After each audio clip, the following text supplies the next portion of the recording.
I'm Dr. Orion Taraban, and this is PsycHacks, Better Living Through Psychology. And the topic of today's short talk is dating is an extended hiring process. That's right. Dating is an extended hiring process. This is important for both men and women to understand, as this will functionally flip the script about what most people believe is happening on a date.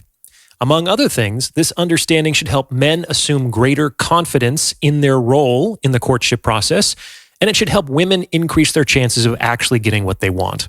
Sounds good, right? Let's get to it. To begin with, I want you to appreciate the rather striking fact that, to the best of my knowledge, there has never been a culture anywhere on earth at any time in human history that recognized the institution of marriage and that expected the woman to propose to the man. Pretty wild, huh? Folks could argue that this was due to the corruption of an oppressive patriarchy that robbed women of their agency and choice. However, here we are today, with all of our enlightened views on gender and power, in a day and age when many young women are outperforming young men, and the expectation is still that the man propose to the woman. What does this mean? Well, it means that on a very fundamental level, it is the man who offers a place in his life to the woman, not the other way around. It is not the woman who offers a place in her life to a man. It is the man who offers a place in his life to a woman. And since what is true about business is generally true about relationships, I'm going to help you understand the consequences of this fact through the lens of the professional world. If we do so, we can approach dating like an extended hiring process. In a hiring process, the power dynamic is asymmetrical. Though both parties need to consent to do business with each other, the one in a position to offer a job is always more powerful than the one in a position to accept it. So if men are ultimately expected to offer a place in their lives to women, then they are in a position of an employer, with all the privileges and responsibilities that come with that position. And if women are waiting for the invitation to join the men, then they are in the position of employees, with all the privileges and responsibilities that come with that position. One position is not necessarily better than the other. Just ask most employees who have been promoted to upper management when they were happiest with their work. But both come with prerogatives unique to each. Deep appreciation of this reality should cause an adjustment in modern dating behaviors. In the first place, it should make men more confident because they are acting from a position of power. Just like I'm the CEO of Orion Corp, I would like you to consider that you are the CEO of U Corp. You are the one who executes your lifestyle, and this is both a privilege and a responsibility. Just like you cannot hire somebody if you don't yet have an established company, you can't bring a woman into your life if you don't yet have an established lifestyle. Extrapolating that lifestyle will take time, energy, and money. And this generally needs to be accomplished before the courtship can be started in earnest. The silver lining is that since you are taking the trouble to build the company from the ground up, it should be custom tailored to your preferences and specifications.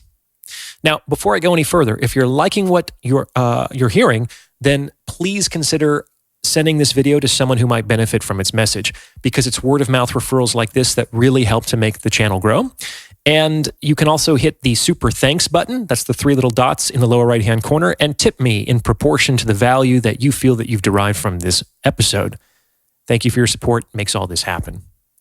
So let's assume, men, that you've completed this task. You've gone through the process of establishing your lifestyle, so you now have something into which you can invite a woman. Good.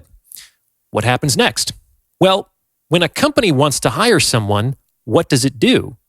Put out a vague "we're hiring" notice, interview a host of random people, and then take the one with the prettiest resume? Of course not. But that's more or less what men do with respect to dating. They only have an obscure sense of what they actually want a woman for, date anyone who will go out with them, and then try to lock down the prettiest one. And how's that working out for you, gents? So what do companies actually do? Well before they interview their very first applicant, they clearly define the role for which they are hiring. Companies hire a creative director or an executive assistant, or a senior researcher, or an independent contributor, etc. Irrespective of the details, they hire for a specific role. And that means they need to first clarify the expectations for that role. They think, what are the responsibilities that we can reasonably expect this person to discharge? And what are the compensations appropriate for the successful dischargement of those responsibilities? So men, before you enter the sexual marketplace, I'd like you to consider, what do you actually want a woman for? What role do you want her to play in your life? And what are the privileges and responsibilities associated with that role?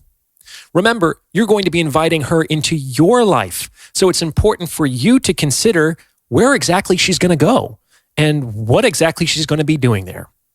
You want a mother for your children? You can hire for that position. You want an easygoing playmate? You can hire for that position.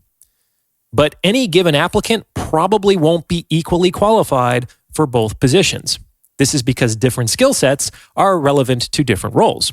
So guys, once you figure out what you want a woman for, once you decide what you want her to do, then you can reverse engineer the traits, skills, and attributes that would be necessary to successfully discharge the role that you have created in your life.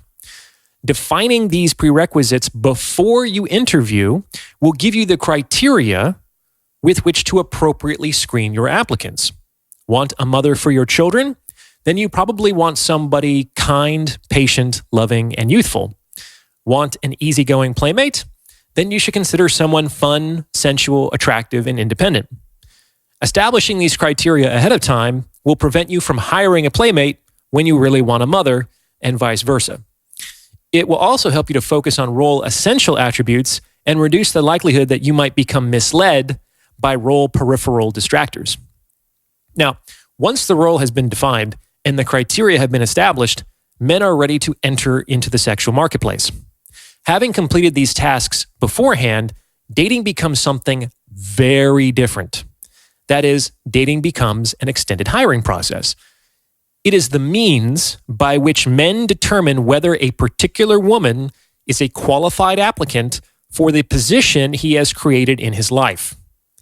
This is the real function of dating. And the idea is to collect data over multiple time points and across multiple contexts in the service of that determination. Hire slow and fire fast is just as appropriate in the sexual marketplace as in the corporate marketplace. Now, as I said in the beginning of this episode, this understanding that dating is really the process by which men determine whether a particular woman is qualified for the position he has created in his life should make men significantly more confident in the sexual marketplace. Why? Because this completely flips the script under which most men operate. Most men approach dating as if the woman were hiring. They get in front of a woman and their attitude and their behavior basically communicate, am I good enough? Am I good enough to have sex with? Am I good enough to have a relationship with? Do you like me? My brother in Christ, she is not going to hire you. She is never going to get down on one knee and offer you a lifetime of provision and protection. Hell, she's never even going to ask you out for a drink. You are interviewing her, my friend. You need to meditate on the fact that you are doing her a favor because you are giving her an opportunity to demonstrate that she is a qualified applicant for an enviable position at an outstanding company. Do you understand? Do not surrender the power that legitimately comes with that position. And the flip side of this understanding is for women. If you're not hiring, then stop trying to control the process. A lot of you are out there acting like bosses while looking for a job. And it's not a good look. The applicant does not get to dictate when and where and what and how with respect to the interview process. The applicant does not get to create her role and set her compensation. The applicant does not get to control when she is hired and by whom. So relax and enjoy the process. Unless you're applying for the role of CEO, bossy is probably not among the essential attributes of that role. No one wants to work with someone like that. And of course, if that doesn't work for you, remember, you are supported, encouraged, and incentivized by modern society to found your own company and hire as you see fit. Just keep in mind, as I discussed in the two-body problem, that route, though an option for women, doesn't always go as planned. What do you think? Does this fit with your own experience? Let me know in the comments below. And if you've gotten this far, you might as well like this episode and subscribe to this channel. You may also consider becoming a channel member with perks like priority review of comments or booking a paid consultation. As always, thank you for listening.